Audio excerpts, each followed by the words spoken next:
Hello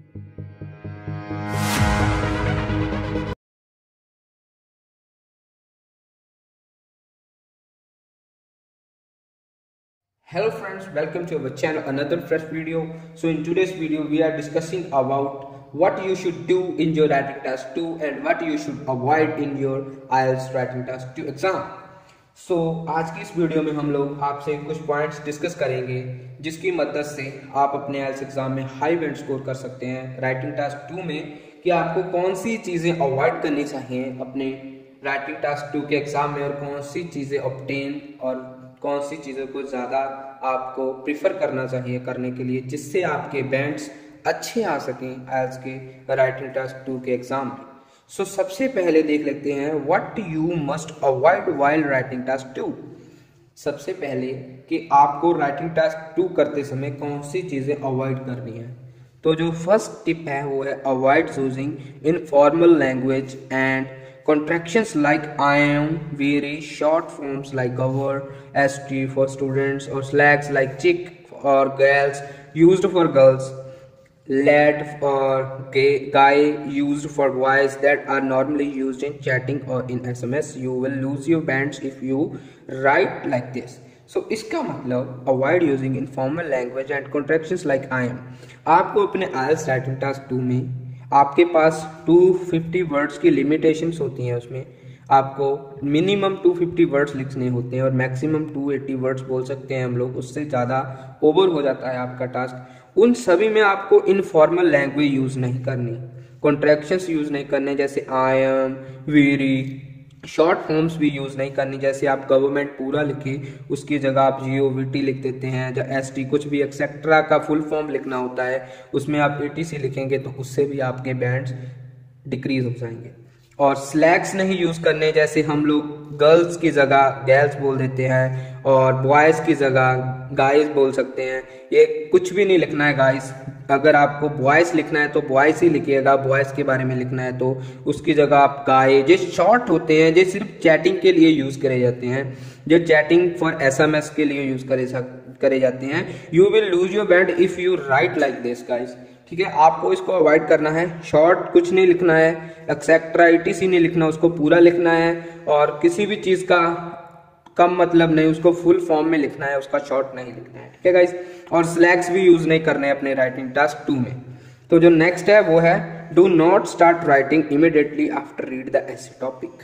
आपको अपना जब आप ऐसे रीड कर लेते हैं, आपके पास अपना ऐसे आ जाता है, तो आपको इमीडिएटली उस पर लिखना शुरू नहीं करना है। ये सबसे बैड इम्पैक्ट करेगा आपका। आपको पहले अपने टॉपिक को थोड़ा समझना है, उसको थोड़ा देखिए समझिए, अपने आप को 2 से 3 मिनट 1 to 2 मिनट दीजिए और थिंक करिए उसके बारे में। फिर से आप लिखना शुरू करेंगे तो आपका वो वेल हो जाएगा, आप अच्छा लिख पाएंगे। जो थर्ड वन है वो है you must not copy the sentence printed in the topic question.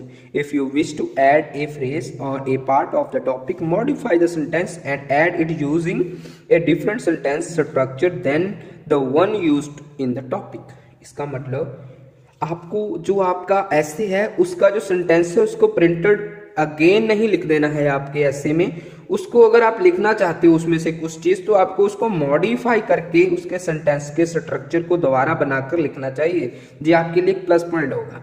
अगर आप उसी टॉपिक को जैसा है वैसा ही प्रिंट आउट कर देते हैं तो वो आपके लिए एक माइनस पॉइंट होगा गाइस, आपके उससे बैंड डिक्रीज हो सकते हैं।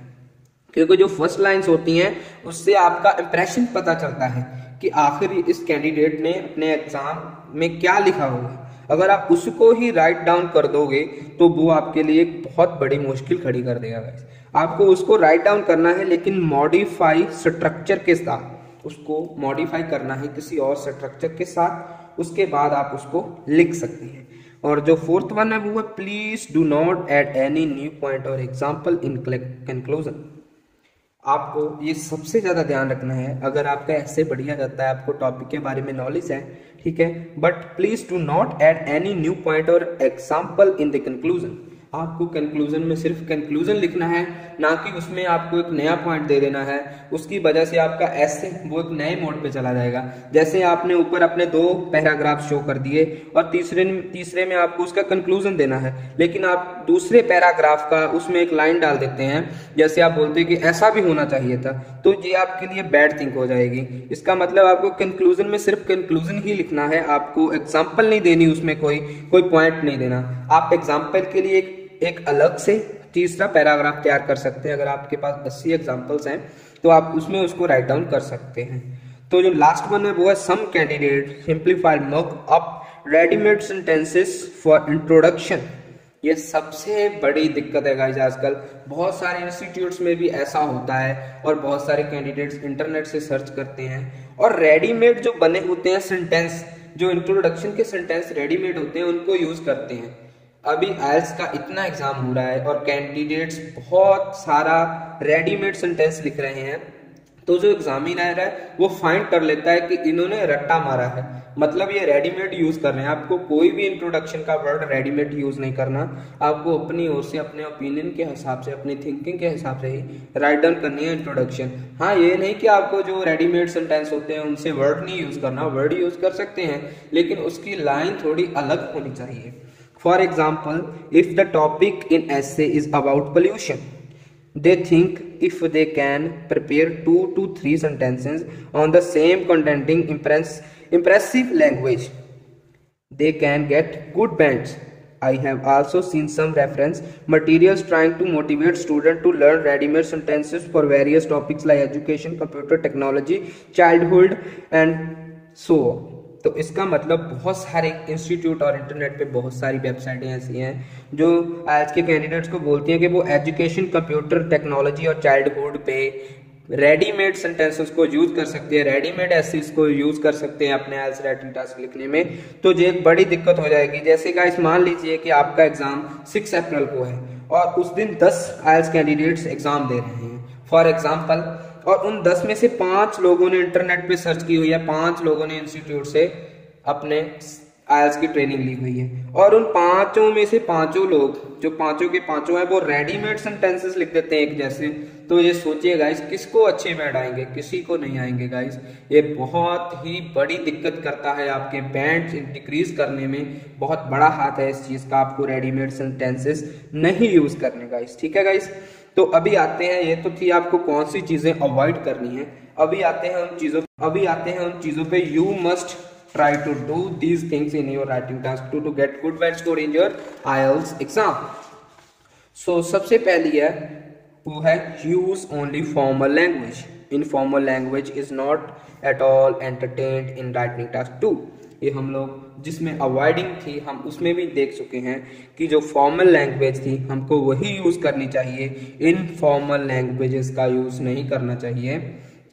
जो स्लैग्स होते हैं, जो कॉन्ट्रैक्शंस होती हैं, उसको यूज नहीं करना है गाइस। तो जो नेक्स्ट वन है वो है please read the essay at least 3 to 4 time.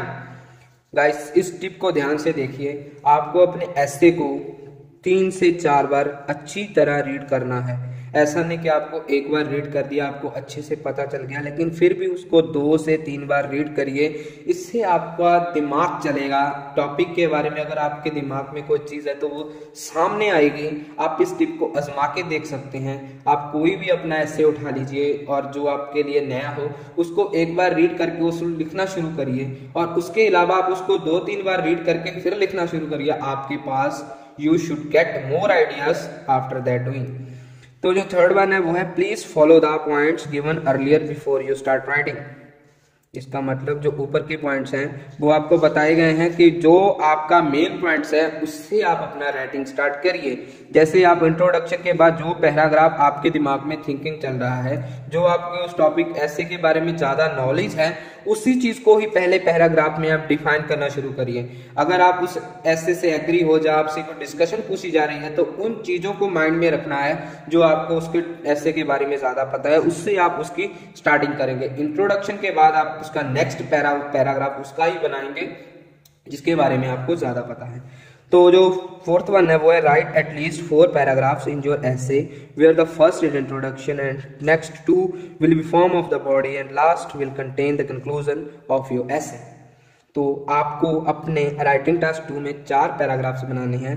3 नहीं बनाने, 2 नहीं बनाने, 5 बना सकते हैं। अगर आपके पास उस टॉपिक के बारे में ज़्यादा नॉलेज है तो आप 5 कर सकते हैं, लेकिन 2 पैराग्राफ्स या 3 पैराग्राफ्स नहीं बनाने। आपको फर्स्ट इंट्रोडक्शन, सेकंड वन होगा जो बॉडी पैराग्राफ होगा, थर्ड वन बॉडी आपका थर्ड वन पैराग्राफ होगा, उसके बाद कंक्लूजन होगा एट द एंड।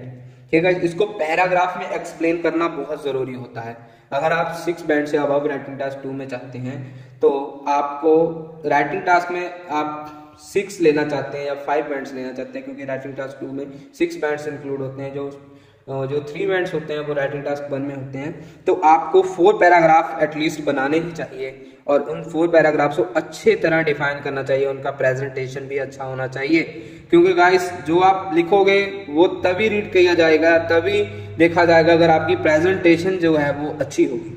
तो जो 5th वन है वो, if you want to high band score 6 और more please try to use complex sentences. जी हाँ गाइस, एक कॉम्प्लेक्स सेंटेंसेस होता है गाइस, वोकैबुलरी होती है ऐसी कि जो बहुत ही कम कैंडिडेट्स यूज करते हैं। आपको उसको यूज करना है अगर आपको अपने IELTS राइटिंग टास्क 2 में अच्छे बैंड्स चाहिए। और जो कॉम्प्लेक्स सेंटेंसेस और वोकैबुलरी है, इसके लिए हम आपके लिए एक अलग वीडियो बनाएंगे। उसमें आपको 50 वोकैबुलरी ऐसे वर्ड्स बताएंगे जिनको यूज करके आप लोग अपने IELTS एग्जाम में एटलीस्ट 5 बैंड ले सकते हैं राइटिंग टास्क 2 में, instead of writing task 1। Only 5 bands in writing task 2। और राइटिंग टास्क 1 की बात करें तो उसमें अगर आप 2 बैंड लेते हैं, 2 बैंड्स लेते हैं, एटलीस्ट 2.5 बैंड लेते हैं, तो आपका ऑलमोस्ट जो राइटिंग का बैंड स्कोर हो जाएगा वो 7+ हो जाएगा गाइस। तो ये एक बहुत ही बढ़िया स्कोर माना जाएगा। सो आज का जो लास्ट टिप है वो है, you should use linking words connectors like to link your information logically. आपको कनेक्टिव वर्ड्स यूज करने हैं। जैसे अगर आप एक वर्ड यूज करते हैं एंड, तो आपको उसको अगेन एंड अगेन रिपीट नहीं करना। आप उसकी जगह पे उसका सिनोनिम्स या उसका कनेक्टर यूज कर सकते हैं, although and moreover, furthermore, as apart from that. ऐसे बहुत सारी कनेक्टर्स होते हैं। वो 40 कनेक्टर्स की हम एक वीडियो बनाएंगे आपके लिए। सो आप हमारे चैनल को सब्सक्राइब करके लेकर रख लीजिए। आने वाले दिनों में बहुत सारी वीडियोस से रिलेटेड आने वाली हैं और बहुत सी बेनिफिशियल वीडियो होने वाली हैं आपके लिए। सो इस वीडियो में इतना ही। अगर आप इस वीडियो में आपको कुछ भी नॉलेज मिली है तो प्लीज़ इस वीडियो को लाइक करना मत भूलिएगा। एम करते हैं तो 100 लाइक्स का। अगर आप 100 लाइक करते हैं तो हम राइटिंग टास्क 1 के बारे में भी एक ऐसी वीडियो बनाएंगे, that what you should do in your writing task 1 or what you should avoid in your writing task 1. So thanks for that. Thanks for watching if you are still watching, and goodbye. Stay tuned. Have a nice day. Good luck for your exam.